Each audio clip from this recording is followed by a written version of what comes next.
Geodesign barriers. P101 Industrial Flood Barrier.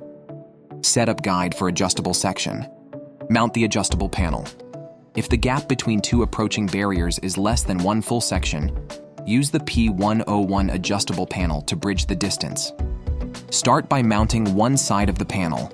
Align the keyhole cutout with the mount button, then push it to the side until the other keyhole cutout aligns with the mount button on the opposite side. Slide it back slightly to lock it in place. If the distance is too small or too large for a single adjustable panel, build two adjustable sections. For more detailed information and additional resources, visit geodesignbarriers.com.